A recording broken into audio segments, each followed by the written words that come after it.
Hi, we're on. Well, you can say welcome to the podcast or something. Welcome to the podcast or something. We're just discussing how to bring this. We're starting, by the way. It's going.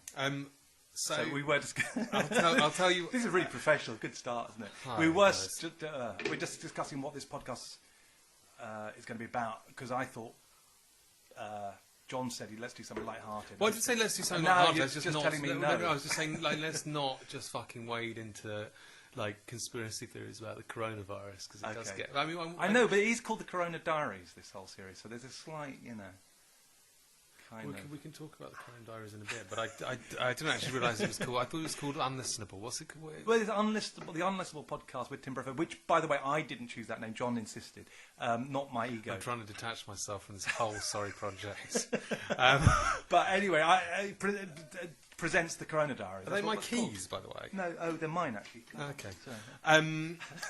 So it's the Tim Briffer egotistical. Unlistenable. Oh God, this is terrible. This is the worst start we've ever had, I think. But so in inverted commas, it's the Corona Diaries, and there's going to be other projects. Okay. Well, that's the series that we've done with these last 6. We had 2 before that. Were Well, maybe this is the beginning of a new series. Well, that's what I was saying. It could be. It depends what we're talking about. But you said that you want to do something light-hearted, and you had some story that I didn't necessarily. No. I didn't have a story that I wanted to start with. I actually got a different story I want to start with. You did have a story you wanted to start with, or a question or something, didn't you? You said there's something you're going to. No, I said I wanted to talk about David Bowie. Actually. Oh, Bowie. Okay, cool. That's good. Okay, well, tell me the story first. Tell us the story. Tell the. No, there's not. There isn't a story. There is just something I would say. Say if I walked into your house, I would talk to you. I wouldn't go, I've got something prepared for you. Yeah, but we are recording this. Yeah, no, I know. People, okay. So I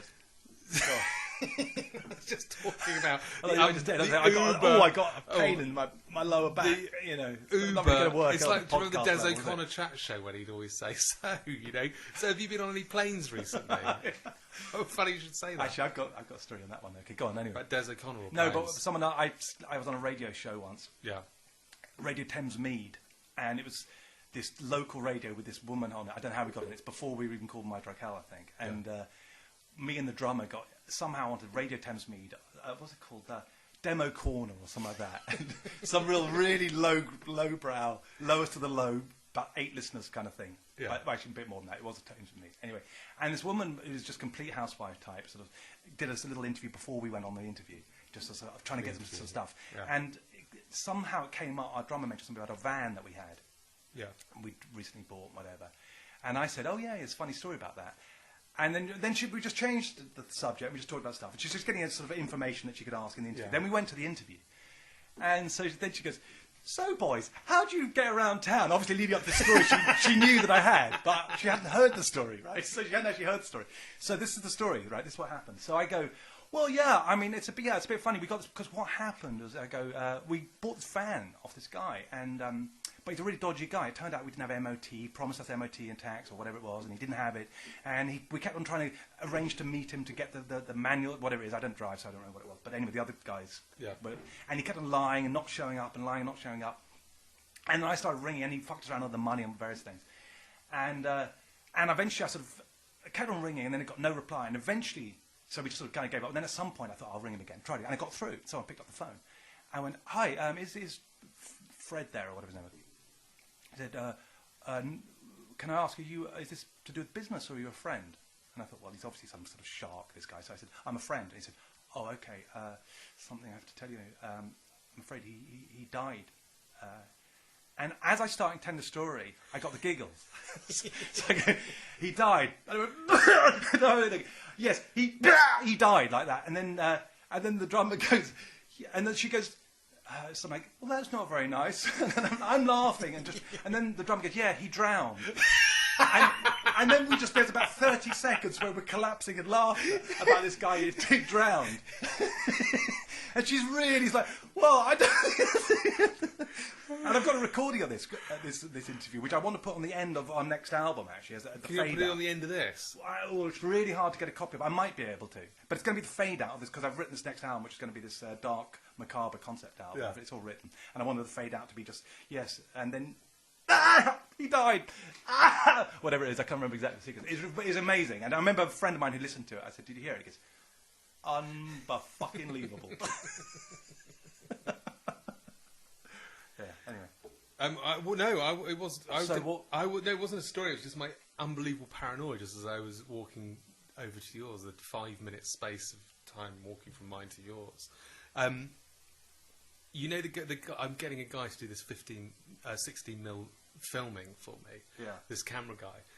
So I phoned him up, and I've spoken to him before, and he called me back, and he said, oh hi John, it's Cyrus here. I said, oh yeah, hi Cyrus. I've managed to get this 4K projector in Elephant and Castle. And he said, okay. And I said, yeah, and I've also got access to a 16mm camera. And then the phone went dead. Yeah. And then I tried calling him back like 3 or 4 times on my walk here, and it just rang out. Now, is it possible I could have been so monumentally irritating and cuntish in saying I've got access to a 16mm camera that someone could have just gone, it's not that offensive a thing to say. I don't think it's offensive, but is it? I'm so paranoid now that my voice is so unbearably posh and condescending and twattish that just the sound of me saying I've got access to a 16mm camera sounded so obnoxious that he just fucking hung up and I can't even fucking. I think it's more likely that something came up and he didn't tell you. I think it's more likely. I do worry about stuff like that myself, because I've had stuff where people haven't returned calls and for ages. Like that guy I was messaging about the shaman, actually, I mentioned on the last. It wasn't even my first. I sent him about 6 messages, no replies. I thought, why has he come to hate me for some reason? What have I said? It's not even. It didn't even enter my head that he could have done something else. It was just like, he's seen through me already. That's a difference. That's why you are not a narcissist or a psychopath, because we were talking about that earlier, and the difference in it, because we're talking about being a cunt versus being a psychopath. Mm. If you're a narcissist, for example, I mean, we know quite a few. Yeah. I mean, they wouldn't for 1 second think it was anything to do with them. You know, I mean, if you go to a narcissist and say you don't invite them to a party and they find out, they go, why didn't you invite me? I can't believe it. They don't sort of think, oh shit, you invite me. I tell you about a particular narcissist. I found it's fucking stunning. Before I understood narcissistic personality disorder, I introduced her to an old... everyone should study, by the way. Yeah. I introduced her to one of my bosses. I think I told you this. And we went up to the hotel room and introduced her to my boss, my boss was quite a successful artist, and this girl was quite excited to meet her. And she was all very, very big and loud and hello, darling. And then when she left, my boss said, who the fuck was that? And I was cringing all the time she was there because she was being really over the top. And I thought, if it was me and I'd left, I'd have just gone, oh God, I was way over the top. That was too much. God, I got overexcited and showed off too much there. Oh God, how embarrassing. And I thought, I assumed she might have been doing that when she left. She then sent me a text message going, so, did your boss love me? Yeah. And I was like, that's so how classic. can you have that much lack of awareness and B, confidence? Is it pro? Well, I told you about that girl I ended up in a room with a group of people. I don't know how she's just fun at first, and at the end we're all just sort of silent, just with sort of faces as she was just holding court, but boring the pants off everyone. Everyone was just like, fuck, until everyone starts like, you know what, I'm leaving. And then we left together. I said, yeah, I'm leaving. She said, I'll come out with you, and walked out. And then as we're walking out, she goes, well, I thought I was amazing tonight. I was like that, like jokingly, but I was like, then I realised she meant it, and it's like, that's how they view life all the time. They just sit walking, like, God, aren't I amazing? Look at my reflection now. I'm so gorgeous. Oh, look, that person looking at me. They must think I'm amazing. You know, they just go through the whole life like that. And then every now and again... Would you trade that? Would you trade that? Would you go through life walking out of rooms going, I was great? Would I trade that? Would you trade your life now? Oh, not to be there. Oh, fuck no. I'd rather. But you'd go through your life thinking, I was fucking great. What life is only your perception of life. I always come out with immense paranoia that I've every time. Yeah. Every time we finish doing this, I go, oh, God, why did we even do that? How embarrassing. And when you tell me it's up, I go, okay, la, I don't want to think about that, fine. Yeah. But then again, it's like Charles Bukowski said that the problem with stupid people is, or the problem with the world is that stupid people think they're clever and clever people think they're stupid, or something like that. I don't think I'm stupid. Well, no, but they don't it's taken me a long time to think that I'm intelligent, sort of... to actually, because a friend of mine said this, like, I said something, I never thought myself very clever, you know, because I've come from a family with loads of fucking people who all went to a university and excelled and, you know, got top scholarships and stuff like that, and I didn't. I dropped out, and I did an art scholarship, and I was the low life and never went to college, and I went to local comprehensive, I dropped out, you know, and I always thought I was the stupid one, and then even like now, I'm starting to go, actually, you know what, I'm not stupid, I'm actually fairly above average, and I mentioned it to someone, singer friend, and he said, "Oh, I know I'm fucking clever." He said, my IQ's this, and he was completely at ease with the fact that. But he was right though. He is really clever, and he knows it. I think we're going to drift into Corona stuff, but I think recently I've had a real wake up that the world is really run by a lot of idiots. I always knew there were incompetents, but I think the world is run by absolute fucking idiots. I think it's a mixture of psychopaths and idiots. Well, they're lackeys. They'll do what they're told, so they'll promote the idiots. The psychopaths will promote other psychopaths and also idiots who will just do whatever they're told. That's why government is full of idiots. It's not by accident that Theresa May became Prime Minister, because there's lots and lots of people who could have done that job way, way better. Trudeau became Prime Minister. Trudeau? Theresa May. Oh, Theresa May, yeah. Because they want someone who's completely idiotic. They really do. Yeah. They've got someone who's competent so that they can win the election and look competent. But they don't want anyone who's got an original thought, an original idea, because then they can't control them. But if they've got someone who really doesn't know what they're doing, they can sort of, like there was I can't remember who it said. Oh yeah, Harold Wilson when he was made Prime Minister. Yeah. One of the first things they said to him was that. Something about having a strong pound. He said, "Oh, that's good," and he didn't know that actually a strong pound is often a bad thing. He just didn't realise that a weak pound actually means you get more exports or whatever. He had so little knowledge of economics. He didn't even know the difference between a strong pound and a weak pound. It's one of the most fundamental, basic things you'd learn in economics class. Someone else, Ed Balls, I think, when he was made Chancellor of the Exchequer, he said, "What are you going to do on your first day at work?" And he said, "I'll read economics for beginners," or something like that. I don't think he's fully joking. These guys, if you look at them, how many of them end up. If you look at the guys, Minister of Agriculture, they've never been a farmer. Yeah. All of them have known nothing. Minister of Education. Have you ever been a teacher? No. A head of health or whatever. They've never worked in the NHS. They don't know the first thing about medicine. So why on earth would they hire that person to be in charge of the entire thing? And it's precisely because they know nothing. They don't want an expert who's going to rock the boat and do what they think. They want somebody who knows absolutely nothing. So then all the people behind them, the civil servants and whatever, can say, so what have you got planned for us? And he's going, I don't really know what the fuck I'm doing. And they go, well, we can help you. How about we write your paper, we write your thing, and you read it. And you sign on the bit. And they go, oh, okay, please. Yeah, I'll do that. And so they do everything they're told. So it's brilliant to have an idiot for a Prime Minister. It's absolutely brilliant. I think it's not an accident. Quite amazing how terrible Boris has been as well. Oh, I think he's controlled. I think he's absolutely controlled. Really? He's not even around. No, I don't know if he Something's happened. I think what's happened. I think what's happened is all he's ever really had is bluster, and I don't agree. I don't agree because he was mayor of London for 2 terms. But he never had to deal with anything. He did actually. Yeah, he got the trains running, the night tubes running. That was really complex apparently. Because he had a big problem but it wasn't with like this sort of thing. It wasn't. I saw him in a debate with the councils or whatever. I can't remember what you call it. A sort of court, a hearing or whatever. Yeah. And he dropped all the buffoon stuff, and he suddenly became. No, I've seen him do that, but it's like he does that to the cameras and whatever, and but actually he knew all the details. He's very logical. He's very kind of, very earnest. I mean, I'm not a massive fan of what he did. Well, I mean, as a mayor, I thought he's all right, really. Basically, I'm not a massive fan of, I've never voted for the Tories or anything before, but I did think as a mayor he was competent, did some good things, and he was way better than Ken Livingstone, way better than Khan. He was all right. Something's happened here, and he ran the Spectator. It does feel like he's changed. He's not an idiot. Something fucking went very odd. Where is he though? He hasn't done any of his sort of. It's like where the fuck is he? It's like is it Prime Minister Witty now? Guys, we are drifting back into Corona. Well, it sort of feels kind of inevitable. Yeah. Do we want to or not? I don't mind really because we weren't, like I say, we were discussing that we're going to do a podcast. There's quite a few things happening at the moment that. There's a lot happening. There's a few things that happened today. There's been the headline about the coronavirus mutating down. Have you seen that? Yeah, I did see that. Which is sort of everywhere. And there's also one about a worse mutation. I mean, I don't know. Where's that? I can't remember. I saw it yesterday or something. I just looked at it and thought, yeah, bullshit. How many times have we heard? Also, someone's head fell off because they got coronavirus. I mean, they just find one crazy story. Do you remember the beginning of the whole thing where they said that people were dropping dead in the street? I saw the faux film of it. Yeah. It's like, what the fuck was that about?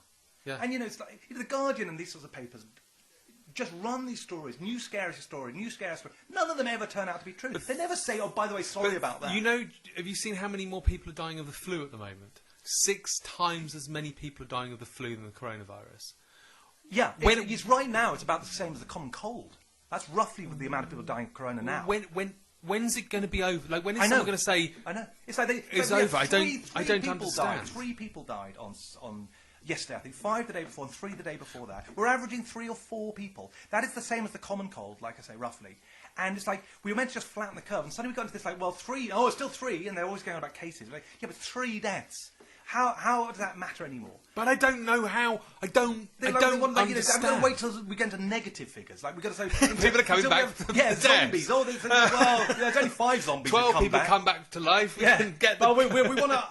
Not until we hit the curve. 40,000 of them. Not until we got population explosion are we going to, so we need to... It's unbelievable. You know what's more unbelievable is that people are falling for it. Because I know what the government's game is, because they're doing it in every single country, the same policy, the same bullshit. They all told them all to flatten the curve. That's why I say Boris is controlled.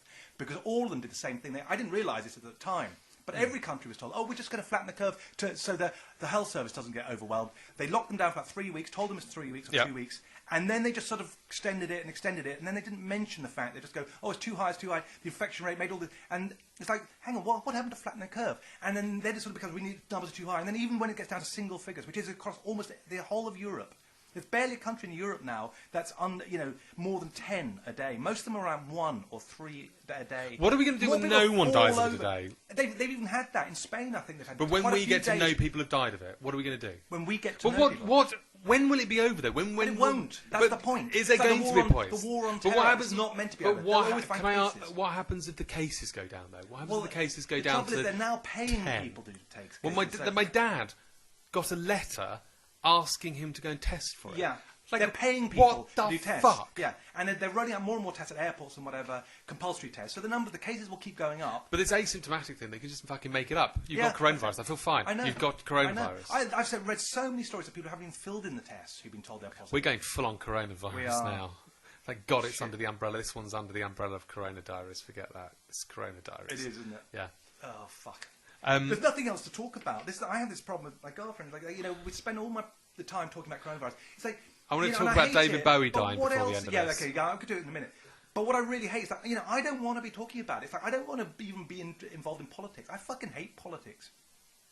I find it interesting, but I hate the whole fucking thing. I'd much rather be talking about art. What's really bizarre is... But what else is there to talk about? The world... Have you seen New York? New York is completely shut down. Well, I saw that film of it. It's completely shut down. I think some of it's opened a bit more than that film. I saw the film. Everything's boarded up if you haven't seen it. It's just like the whole of Manhattan. De Blasio's completely closed it. Yeah, and the shootings are now going through the roof as well. Yeah, so, wow, that's a great policy. He also killed fucking how many people, thousands of people in the old people's homes. Like, that's meant to be a success story in New York. And it was amazing as well, because they got the highest amount of deaths. They got like 5 times the number of deaths per capita than Sweden, New York. And Sweden never even locked down. So they got 5 times the numbers. They got... they are all on top They got of each 7 other times the numbers. Was it 7 times the numbers? Something like that. One of them, was it in Florida has got like a 5th of the numbers of New York. Never locked down. Well, somewhere like all the worst numbers are the ones that locked down. There's some places like Nebraska or North Dakota or something that's completely opened up again. Yeah. Just back to normal. Oh, God, if only we could just do it. I mean, it's unbelievable. But we nearly are here. We're not, though. Because it's all... Because compared to every New York. time, well, yeah, in a theory, but there's no entertainment industry. All the stuff that's fun. That's all coming back next week. Have you seen the fucking rules on the new live performances, the gig rules? It's like they're actually telling people like that. If you play a wind instrument, you need to be 3 meters away from the brass section. 3 people died. Yeah, 3 fucking people. And you're micromanaging how we can stand on fucking stage, and you're not even allowed to actually play. I mean, it's only I don't think gigs are allowed. I don't know what exactly is allowed. No one seems to actually even know. I've got a letter from the Musicians Union. It's like literally there's about 4 pages of guidance. Like, you're not meant to bring bags to the gigs. You're not meant to. I think the audience has to have masks. I'm not even sure about that, but I think they do. You can't even find the information. You're not wearing a mask at all, are you? No, fuck that. Yeah, you see, I'm just not wearing it either. Fuck it. I went on the tubes yesterday and the overground didn't wear a mask. I just can't bring myself. Well, the only one, if I have to, I'm going to get that one. I sent you the picture of the Hannibal Lecter mask. I'm going to put that on. But it's got the iron rods over the teeth. They're completely useless, but terrifying. So yeah, this is my mask, mate. I just cannot see. I mean, if you showed me a study that showed numbers were dropping considerably, significantly after we had a mandated mask policy, then I would wear one. But I'm not wearing a fucking mask for the sake of 3 people dying. Yes, but for the sake of their fucking Howard Hughes-like phobia of a fucking virus that's, less deadly than the cold. Why the fuck am I... You're the one who's fucked up, who's completely... should be in a mental fucking asylum for your phobia of something that's now killing nobody. I mean, I'm not the one with the mental health issues. Why the fuck have I got to wear the fucking mask? It's just extraordinary. I just can't. No one gets it out of doors. In Spain, you've got to wear it in the fucking heat. You know, there hasn't even been a documented case of outdoor transmission. I don't think there's barely any, if at all. No, I don't think there's anything proven that anyone anywhere on the planet has caught it out of doors. It feels like, you know, there's people. And a mask, even if it did, would not protect you. What's that illness? Munchausen's by proxy. Yeah. It's like the government of Munchausen's by proxy. And we're their children, and they're forcing us to think that we're ill. It's completely fucking insane. It's like a demented parent who constantly coddles their child and also, it's also a bit like, when they recommended like using disinfectant on everything, like in place like Sweden once upon a time and stuff, like they were washing down everything. Oh, don't give germs to your kid. And of course what happens is they've got no immune system. They end up with health problems later on, asthma and all sorts of problems there. I can't remember all the things, allergies and whatever, because they never built up their immune system. So it's like them fucking forcing me to wash my hands and do all this stuff. It's not helping my fucking immune system. I'm going to get other shit. The other thing is, and I want to make my own fucking choice. We're back outside. I don't know anyone who's had it. Yeah. Significantly. I know a couple of people who've had it. I know one. He had it for 2 weeks. I know someone who had it. Lost the smell. I know someone who had rash on their feet. This is friends of friends of friends. Yeah. I mean, I know friends. I know 2 people who declared dead from it, but they didn't. One was a heart attack, one was cancer. Yeah. But I don't know. I haven't had it. You haven't. No one's had it. Yeah. I mean, some people have had it, obviously. I've heard people but who it's say not they know a big someone. deal thing. Yeah. It's not a thing to be. No. It's just not a significant if anyone's thing. died, which I've heard a couple, I know one like early on, but it was his mother who's 92. It's like, and we don't even know whether she actually had it. I mean, they've said it. But in the meantime, I know two people. I know someone who died of cancer last year, and I know someone who's got cancer of the lymph nodes at the moment. And another person, actually, who's quite old, who has it as well. So I know a couple of people who've got cancer and someone who died of it last year. I don't know anyone who's died of coronavirus. Yeah. It's not a thing. I know. 450 people die of heart attacks every day. That's of heart attacks. Yeah, I know you go on about this all the time. Right. They die of heart attacks. I'm not talking about the people who are in bed, very ill with heart attacks, or have life-changing damage from it, or people who just have mild heart attacks. That's 450 people fucking die a day. We don't all go around taking our pulses and going, how's your heart? Oh, I had palpitations. Well, I said this, I posted this yesterday actually, that in America 4 times as many people die of heart disease than the total number of COVID deaths in America. But that's every year. Every single year. 4 times as many people are dying of heart disease than of COVID has ever killed people and will probably ever kill people in America. And yet they still advertise fast food. So why are they, if they're so serious, all these people saying, we've got to protect the vulnerable, why the fuck don't you start on that? Because that's every single year. Every single year, 4 times as many people are dying of heart disease. And you'd have no problem with McDonald's adverts for children. If you're serious, let's start banning that. Let's start sort of getting rid of all fast food joints. That's all. I don't mind doing that, frankly. I'd rather do that than this. And, but I don't think you do want to do that, really, do you? Because that might impact on your lives and your money and your businesses. And no, they don't go, but they'll fucking put us indoors and make string sections stand fucking 3 metres apart. Do you think the free money is going to... the free money is going to end at some point. When the free money ends in October, do you think everyone's I think they might string it out. My suspicion, I don't know. Because they know the moment that stops, suddenly you get fucking... millions of unemployed, or hundreds of thousands, and suddenly the mood's going to change in the country about this. I think they're quite likely going to, lower it or something, but string it out for another few months. But I don't know. They might bite the bullet and do it. But when it happens, we're going to start seeing chaos, economic chaos. I think. And you're going to see thousands, maybe millions of more unemployed. And at some point, that's going to be people begging on the streets and people sleeping in doorways. It's going to be fucking visible, and it's going to be really. What do you think's going to happen if they can't? Do you think they're going to if the virus stops spreading and we get sort of fewer cases and it sort of gets down to like, we've had another 20 cases today and no deaths for 2 weeks, are they going to lie? Are they going to say... I think, to be honest, by that point we'll have an economic devastation and it won't matter anymore. They'll be then moving on to the next stage of this whole thing. Because that's part of the plan.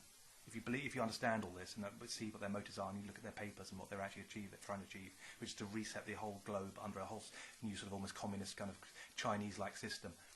That once you realise that, it doesn't matter. This is just a precursor. I mean, I've got this isn't. This is just stage 1. I don't necessarily believe that, but it is looking fucking suspicious now. There's a hell of a lot of evidence. It's so crazy now that it's just. You've got to look. If you just want an example, because I debated this with someone yesterday, and he said, "Well, I can't see how it could be planned." But I said, "Well, okay, here's one example." Hydroxychloroquine, which they banned from prescribing in January. Are you sure? Because I couldn't find anything about that. I'll have to double check this. I'm pretty damn sure. I couldn't find. I looked. It depends, not worldwide, but in lots of places they stopped prescribing it, and it's before the coronavirus, just before the coronavirus kicked in. Now they've been prescribing it for 65 years. It's very safe for malaria and tons of other things. Completely cheap, and it's almost definitely a massively cure for lots of cases of coronavirus and a preventative. They banned it in January, just when it kicked off in Wuhan and was starting to come in Britain. What a fucking weird timing that is. Yeah. I mean, that's pretty... why ban prescribing something so it's almost harmless? I mean, when has that ever happened before? Every drug has side effects. Why would you suddenly go, oh, you know, in these very, very rare cases, it can do this. If you do the wrong dose, we've got to ban it. They don't do that. And there's tons of examples of this. Oh, by the way, good statistics I didn't know about. Because with hydroxychloroquine, did you know that in Switzerland they temporarily banned it after the Lancet published their dodgy paper, which turned out to be fucking rigged? Yeah. Switzerland had been prescribing it, and for 2 weeks they stopped prescribing it because they thought, oh, it may be dangerous, thanks to the Lancet, you know, our most fucking revered medical publication, thanks to their bogus rigged study that they were forced to withdraw. Mm-hmm. So they stopped prescribing it for 2 weeks. Their numbers dropped. Their death rates went up in those 2 weeks. Then they re-prescribed it. Suddenly the numbers dropped again. So there's a window. That's when they had a dip right as they stopped prescribing hydroxychloroquine in Switzerland. Is that right? Yeah. I'll have to look at that. That's very interesting. So you can pretty much say they're murdering lots and lots of people because of that stupid fucking paper, and people are still following it and buying all the bullshit, and the fact they've been, you know, stamping out any doctor who tries to say it actually works. So they're committing genocide effectively. And that's the medical establishment. Regardless of any sort of conspiracy theory about it, which I'm not 100% sold on yet, it's just if you take it at face value, none of it makes sense now. You know what though? It actually does make sense on a strange fucking weird level. It's like inverse sense. Because, for example, you look at all the fuck-ups that just happened, right? With all the quarantines where they forced people back from countries, you know, they had to run back from France the other day. Literally, I saw a story about someone with a disabled kid. They were like rushing to get back so they wouldn't have to be quarantined for 2 weeks when they got back. Yeah. And they've added absolutely draconian rules that, you know, not only have you got to quarantine when you get back, you can't even go to the supermarket now. They made those way, way worse rules. Yeah. They've doubled the fine for masks, all this stuff. But, okay, those quarantine rules, okay, that caused absolute chaos. It didn't help. It'd been far more, you know, it's absolutely insane. I mean, if you did it, you could just say, right, we're going to phase that in from 2 weeks' time, you know, so don't book your holidays. They could have, but they did it like the day before. One of them was an hour before, which meant no one could prepare for it. The other thing they did was the school's decision. The exams, I don't even understand it. But again, they announced it the day before. Mm. Now, and then when they reclosed cities, again, they gave like 24 hours notice. Yeah. You couldn't... Not only these are disastrous decisions, but the timing of them was so utterly disastrous and insensitive. It's like you couldn't have fucked things up more if you tried. If you wanted to destroy the economy, the best way to do it is not only to have these random rules that come in, but do them with no notice, because then no one's going to fucking ever want to reopen a fucking business again, because they go, we could be shut down in 24 hours. They've done it 4 times now. Mm. Now, that's not just incompetence. That's not just erratic. That's that is like. But we're designed. Far less. You've got to almost design that. But what do you think of people like Jacinda Ardern? Sorry, Jacinda Ardern, is that her name from New Zealand? New Zealand Prime Minister. Fucking moron. And everyone thinks she's a fucking... I saw a post, someone just had a picture saying saviour. I told you I was on that thread. And I said, no, she's not. But she has I mean, she's like Chavez. I mean, she just doesn't give a... She's going to tank the economy. Yeah, completely. Tank the economy, yeah. For the sake... And everyone's but they've got no deaths. Like, yeah, good. Yeah, how do you think they're going to maintain that? But how do you think they're going to maintain no deaths when they've got no money? Yeah, when the exactly. entire how are you going to pay for your health services when you crash? Is that through incompetence or is that through design? And why are they far more extreme than we are? That, you know, they've gone... I don't quite know. But they can break into your house. They can come into your house and take your child off you. Yeah, if you have coronavirus, they will take you off to a fucking camp. No warrant needed anymore. Yeah, no warrant needed. And you have no choice but to come with them off to the camp. Yeah. I mean, for your own good. Yeah. Come with us into the train. I mean, that is the same as with checkpoints on the road in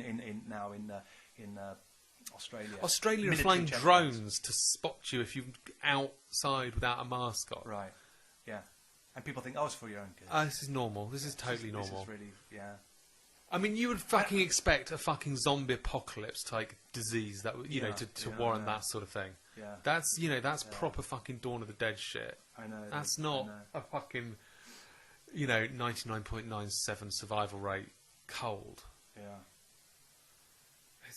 It's insane what's going on, and then seeing the rules get tightened up everywhere. Even though the deaths are down to like 3 in like France, suddenly they've got mask rules got added to outdoors. Malta's just locked down. Yeah. They're putting masks in. It's like, and it's amazing. I don't know what to say about it all. It's just so heartbreaking. To seeing New York is the most surprising thing, because New York's one of those constants. It's always been well, there's New York's always going to be, you know. Even after 9/11, you know, because they cancelled the celebration for, like, they couldn't get 2 people to put on the lights or whatever it was. Yeah. I mean, again, even that, it's like, you know, I mean, no one thinks that's really realistic. I mean, you know, there's still people going to restaurants, I think, in New York or whatever. I don't think there are. Well, I'm not sure how. New York is just extraordinary. You look at Times Square. Times Square is one of those things where it's always, you know, Times Square is going to be always. But I thought they must be going to sort of essential work. Well, people aren't working from home. No, people aren't working in the cities. People must be working the sewers and doing all the essential jobs. I mean, imagine that's going on. It's got to be functioning. I mean, so if you can't find 2 people to switch on some lights, no. I mean that means that it's something. You know, they're doing it. They don't have to do that. It's a big thing. They're doing it. They're trying to grind us down psychologically. That's what this is really about. People really have to understand that. This is a war of attrition. They're trying to grind us down. That's why they're taking away entertainment and making sure there's nothing fun. But I've been out with this Rishi Sunak half-price meal thing. Yeah. Saturday, Sunday. No, when is it? Monday, Tuesday, Wednesday. Yeah. And I've been into Soho. I've been into. Yeah. But that's again. You've got to keep the plebs bread and circuses. You've got to keep the plebs happy. You throw them some crumbs, and they go, "Oh, it's not so bad though. We had a great big meal for half price the other day." And then people go, "They don't mind the lockdown." That's the thing. That's why the furlough stuff is so important. If they hadn't had that, people would have been up and fucking. I mean, if it wasn't so terrifying that we're going to go off the cliff financially, and then all the other sort of possible, you know, your sort of conspiracies hanging over me. If it wasn't for that, I'd be thoroughly enjoying it as well. Yeah, I mean, it's not entirely unpleasant. And for most people who live in sort of, you know, Tunbridge Wells or wherever, I mean, you know, life goes on. It's perfectly normal. Well, I told you I was at my parents'. They're all right, and you know, in fact, they're doing really nicely out in Berkshire, and you wouldn't even fucking notice it was happening. And tons of people are loving it. Like they say, they got their family with them, their husbands around, and he's working from home. So, I finally see my husband. Well, that's one of the things. I've seen loads of people say they love it. Loads and loads of people. I enjoyed it at first, and I don't blame them. But it's like, please don't fucking destroy the economy just because you're enjoying your little Zoom parties. You know, drinking wine in your big garden. It's like, you know, there's people in little fucking tiny bedsits in fucking living with a nightmare husband. But it's this thing of everyone working from home as well. That's just going to change the complete shape of all the cities. That's going to change everything. It's just that's one of the people aren't going to go back. New York is not going to recover from this. I guarantee it. Yeah. It's not coming back. New York was already on its way out because it was so expensive. Manhattan was just. It's hard to sort of. I have to say, it's hard to sort of predict all the scenarios because, I mean, if that happens, then that means also that rents go down, which then means that artists come back in, and then you can have a sort of stimulate the art scene. You could have a low key, you know, people playing gigs in sort of basement bars like they did in, you know, Detroit in the 60s. Lots of things that it can stimulate things on some level. The real problem is if you allow nature to do its thing. You know, if you have a fire in a forest, you know, it burns and then you get these shoots of life start coming up and animals that survive it, and you know, and suddenly, you know, 5 years later it's thriving and it's brilliant. If you allow it, nature to do its thing, it recovers. The trouble is they're not letting it recover, and this is why these fucking rules where they arbitrarily add quarantine. The fact that also these quarantine rules that they're just arbitrarily, you know, I mean, like France, whatever, it doesn't have more cases. Not only is it not deaths, but they don't have more cases than half the other countries in Europe. It's like, what is the rule here? There isn't a rule. That's the point. There isn't a rule. There's nothing that anyone can plan for. There's nothing anyone can actually, any logic. All these kind of rules with the wind instruments and whatever else. There's no logic. That is the point. They want to disorientate people and just grind people into this sort of mental state where they just, please just get us the fuck out of this. We'll do anything. We'll take your jab. We'll take anything. Just no more. I can't stand any more of this. We can't plan for anything. We're having no enjoyment. That's what the game's about. It does feel like that. I have to say, it does fucking feel like that. It's not an accident. But this is a political strategy. It's not. They're not the first to figure it out. out. Then you have order out of chaos. People are cottoning onto it. I was at my parents' house. They are, but they still don't understand what's going on. Yeah, but I was at my parents' house over the weekend, and they were having a dinner party, very middle class sort of type Windsor dinner party, and they've been taking all their friends in their sort of 60s, 70s have been taking the lockdown very seriously, and as you come into my parents' back door, there's a sink and hand sanitizer and a towel, and they've been doing that through the lockdown. They've been sort of coming in. My mum doesn't give a shit about it, but her friends have been a little, you know. And this time they all came in. None of them washed their hands. None of them did hand sanitizer. Everyone gave each other big hugs and sat around going, "This is fucking bullshit." Yeah.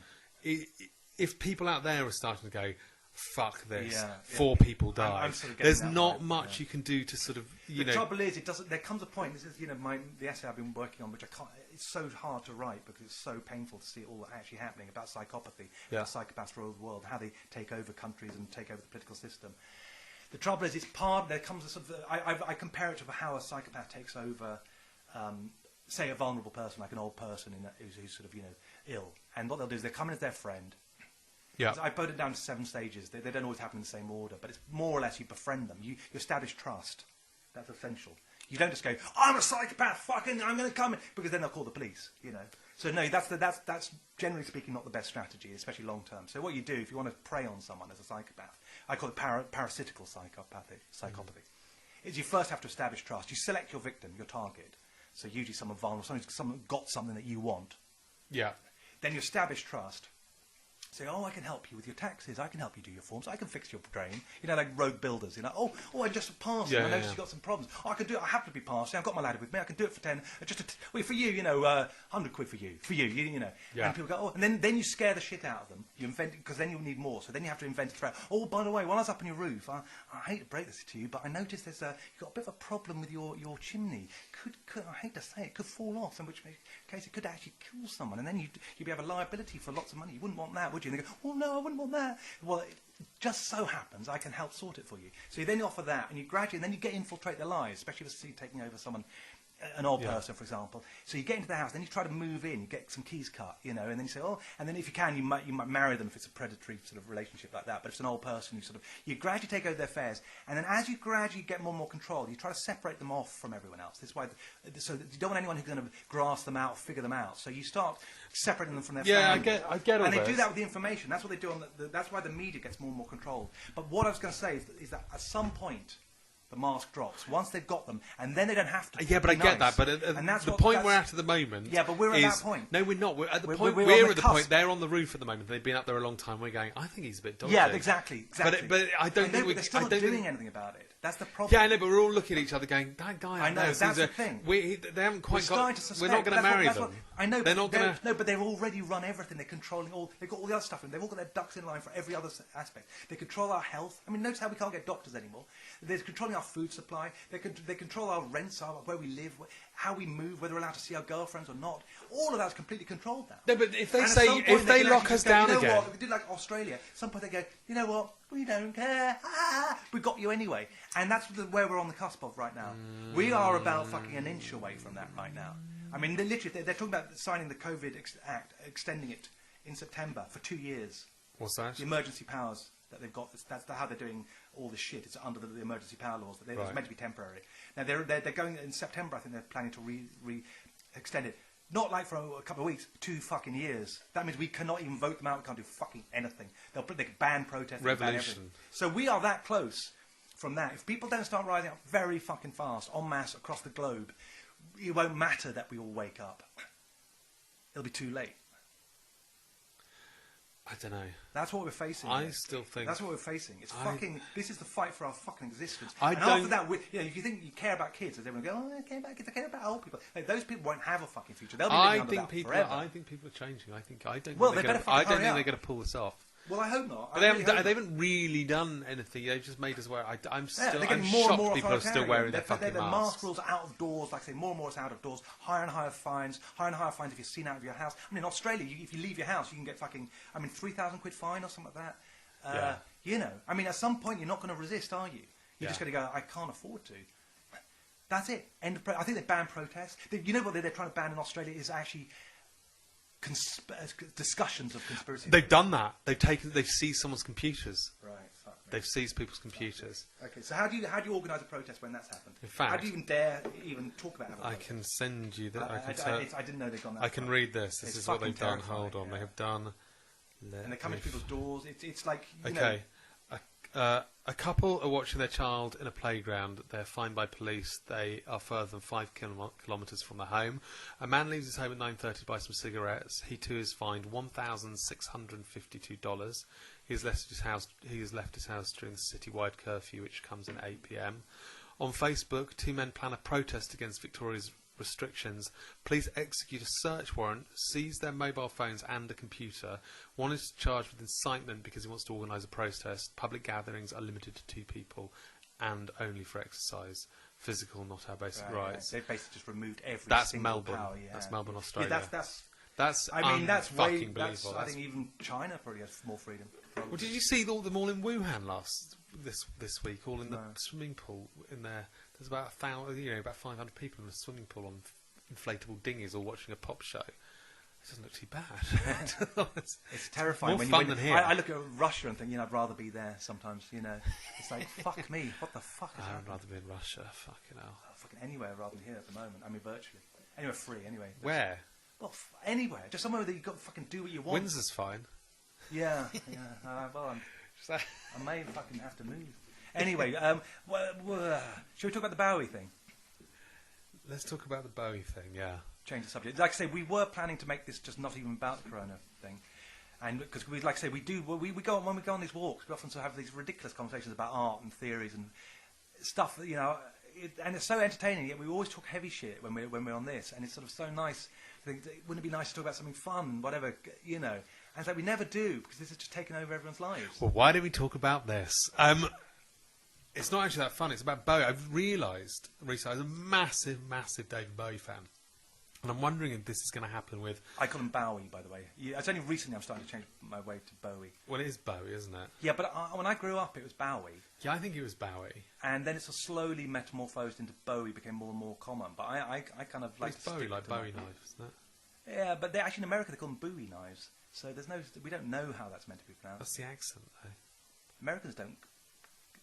I boo to authority, do they? No, it's a Bowie. name. It's a guy called Bowie. Anyway, Bowie. I was a huge fan of Bowie, as you know, and then he died, and I kind of stopped listening to him after he died.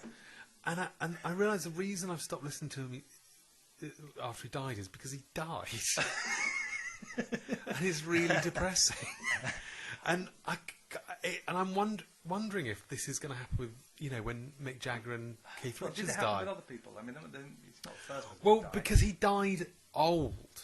He got old and died. I mean, I know he died at 70, which isn't that old to die, but he he didn't die of a drugs overdose at 27. He died of liver cancer at 69. And I'm kind of wondering if the same's going to happen when Jagger dies. Whether when Jagger gets to if Jagger dies at 86 of some, heart attack, is Brown Sugar going to sound fun? I don't know. Because I really don't think, the genes. Who else has died that I still listen to? But I don't think it's ever affected well, my... John Lennon. John Lennon was the one I was going to say. But I listened to him before and after. The only one I can't listen to with John Lennon is Double Fantasy. Because I remember when he was shot, and I remember the excitement. Funny enough, I'm writing an essay about this subject as well, the shooting. But I remember the excitement when Starting Over was released. Yeah. Me and my friend, the only other Beatle fan at my school, and we shared a radio with one earplug each, I think, or we used to do that generally, but this time we actually turned on the radio loud, I think, actually. And when they said we're going to, 1 o'clock we're going to be playing John Lennon's new release or whatever, and I remember it Starting Over, and we were just like at the end, we were like riveted, like what's it going to sound like? Then at the end, like, so what do you think? What do you think? He said, I quite like it actually. It's pretty good. I thought it's not bad. It's not quite what I was expecting. It's kind of old-fashioned, but we both kind of liked it. Yeah. And there's so much excitement. Like he's back after 5 years, and it's great. Like it's it's good. It wasn't bad. It wasn't the best, but it was still. And then he got shot 3 weeks later, and I remember watching The Wheels as well. A couple of other tracks that were played at the time. When I hear them all now, it's just so still tragic in my stomach. It's this horrible feeling of. But at least he kind of got shot by a fan in New York. At least he. I don't think that helped. It's the other way round. I think it gives it. Really? It's awful. It's just so awful. I still can't enjoy those tracks. It's really. But I enjoy the other stuff. For me, I don't remember him dying. So for me, I told you my story of how I found out. No. Yeah, gone. I was at a boarding school. I was the only Beatle fan except for this other guy. They hated the Beatles then. People were completely forgotten. It's been erased from history. They were actually despised. They seemed like Cliff Richard in the Shadows at that point until John Lennon died. It's really, really fucking uncool. And I remember the guy. I was in the refectory, the dining rooms in the morning, Yeah. This guy called Max Weatherby, who's about 6'5", even when he was about sort of 13, one of those guys. And he goes, "Oi, Briffer, do you about Lennon?"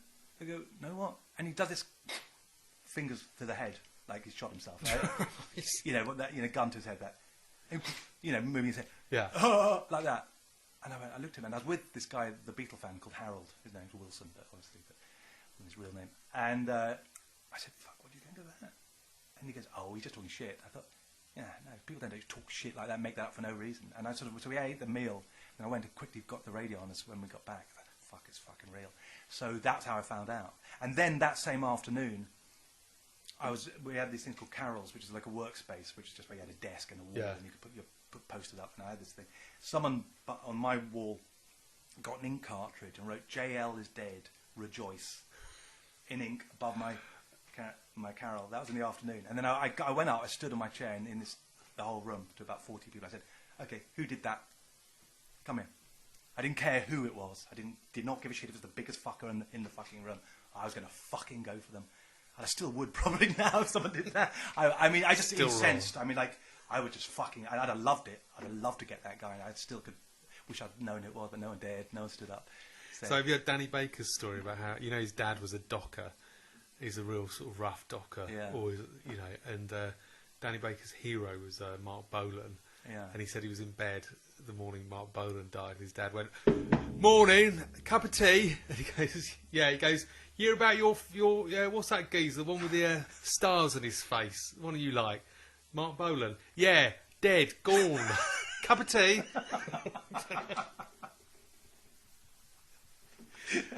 Right. Well, that was... Yeah. But at least these people, skidded to their deaths, in this dramatic way. Yeah. Whereas this sort of aging, I don't know how, like, McCartney...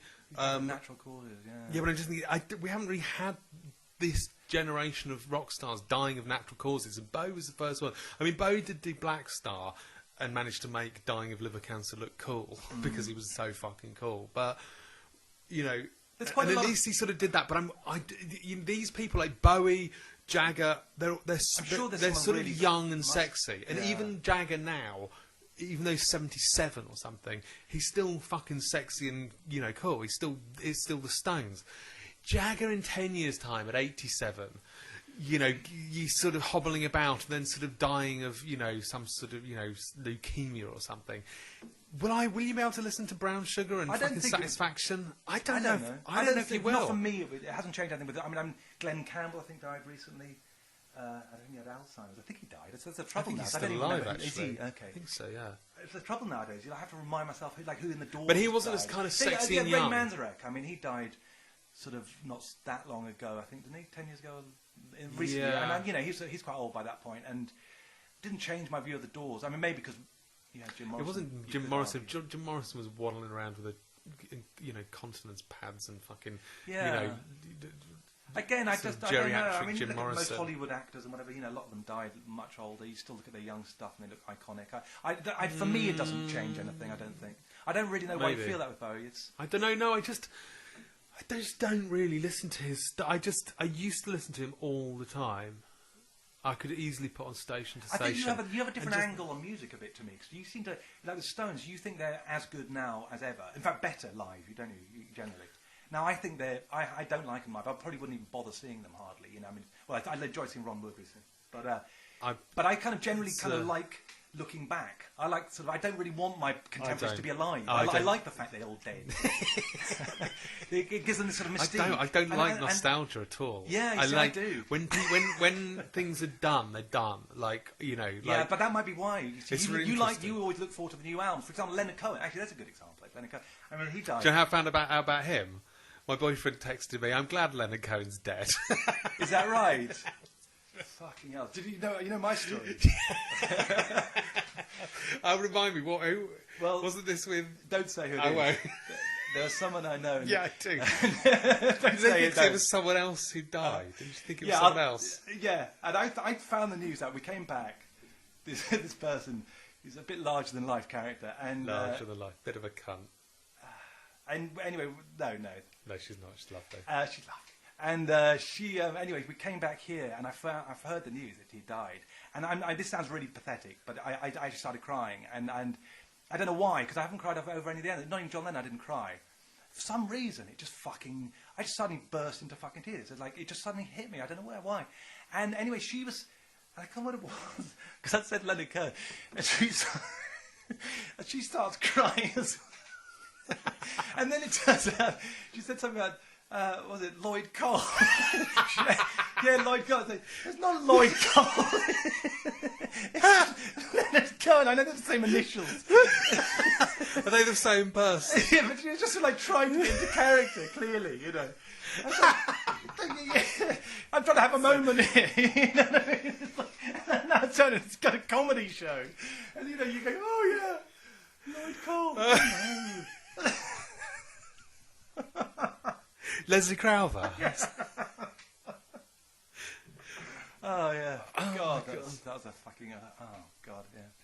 No, I do. Once something's. I don't look back and sort of don't like that. If a band, I do think of the Stones. So I only really like people when they die. But in a lot of cases, some bands, like say Amy Winehouse, but I quite like, but I still didn't really get into that after she died. But there's quite a lot of people who I felt much more comfortable after they died. Winehouse is another one. I don't really listen to her because I remember her dying, and it just. All it makes me think of is just fucking Camden and vodka. I know, actually. I can't extract that from her. Fags and misery. Yeah. She's brilliant, but I just don't really want to listen to it. It reminds me of mid-2000s Camden grimness. Yeah. And I sort of, I lived that. Yeah, I know. And I just don't. Yeah. It makes me feel very, very miserable. It's too fucking... like someone like what's the name? Janis Joplin, that all feels romantic. I know, sort of, cine film kind of, Not their era. And she died of drugs. Winehouse is like, that's too close to home. Yeah. Yeah, I mean, if you've seen them around and stuff, these people as well, it's like they're just people, and you know it. But when it's somebody's dead or you've never seen before, they're like this larger than life icon. Mm. Yeah, I watched a documentary about her actually quite recently, and it goes into her death, and it is fucking grim. Was it? So depressing. Yeah. Well, I remember when it should be in the Daily Express or whatever. You did her sort of on that island. No, I meant what's her name? Janis Joplin. Oh, Janis Joplin. Yeah. Sorry. Yeah. No. Winehouse's death was fucked. I remember I was in Camden a few days after she died and wandered past her house with it was just a bizarre sort of hot summer's evening with hundreds of candles outside and lots of people sort of crying in huddles. And it's a weird. I hate Camden. I despise that area. I just find it so depressing. I don't know why. There's a fucking atmosphere there. It's really odd. Really dark. I, even as a kid, I went to Camden Market. My parents took me one time on a visit to London. And on paper, it's my dream. At that time, rock and roll stuff, albums, record shops, and all the things that you'd think I would love. And I just felt miserable. I just want to get out of there. It's weird, isn't it? And then when I moved to London, I would go there often to the clubs. As soon as I left the club, I'd get on the bus to get back. I never wanted to go to a party. I'd always try to get out. If I managed to pull and end up there, the next morning I'd always leave the first bus out. I just never fucking liked it. I had a girlfriend who lived there. I fucking hated staying there. I hate Camden. It's weird. It's like something's in the air. And the people who live there love it as well. I know. And we both love West London and same. And I always found the artists I like, all the ones I admired, always Shepherd's Bush and West London. Even the writers like Patrick Hamilton, who I admire, loads of them lived in West London, the same haunts or Soho. I'm sure there's a sort of psychogeography to something innately in certain areas that you like that vibe or you don't like that. I think you could blindfold me, put me in a van, and drive me to a street, like a completely anonymous street that I'd never been to before. Take the blindfold off and go north, south, east, or west. And I go south. Yeah, I know. West. I know. Islington, I have this strange feeling as well because it looks quite nice, a lot of it, but again, I just don't like it. It's like it's on different film stock. It's like West London's on 35mm, Camden's on 16mm, East London's on video. They're different. There's something happens. I was in South London yesterday, and I got the train, but just as you get to Clapham Junction, I was just like, oh God. And then I changed and got on the Peckham train and was just like, oh God, I'd rather fucking live on the streets of Shepherd's Bush than live in a flat here. Shall we finish? I don't know. Well, how long have we got? Yeah, oh God, we fit 54 minutes. I don't. Yeah, all right, I think so. Do you want to go on? No, I don't. I don't even know what I'm talking about. I'll still talk to you after we've turned this off. I just feel like we're just waffling, really. I don't know whether it's whatever. I don't really know. Anyway, I've lost my brain. Like, I listened to the last one and just as it. Why? How the fuck could you listen to it? We don't normally listen to any of them. I can't spare it. Whoa, Well, no, I happened to pretend it doesn't just to even see if exist. anyone to listen to it. So I clicked it on YouTube, and it started playing, and then I kind of started, and then sort of listened to it a bit more. And in the end, I listened to the whole thing. Very weird experience listening to yourself. Yeah, it's 55 unbearable. minutes. Yeah, but it wasn't. I thought it was going to be unbearable. It's really weird. When I've listened to other ones, well, I always go, "Oh, I can't. Oh no, it's going to be terrible." And then after a while, I'm actually interested. I'm interested in the conversation I actually had with someone else. It's a bit like that girl I said earlier who texted me saying, "Did your boss love me?" Yeah, but I expect to hate it. But like I say, it was better than I thought. But this one was. God, I don't know. I don't know whether. It's fucking terrible. Yeah. Dreadful. Yeah. Unlistenable. Unlistenable. Yeah. Anyway, bye.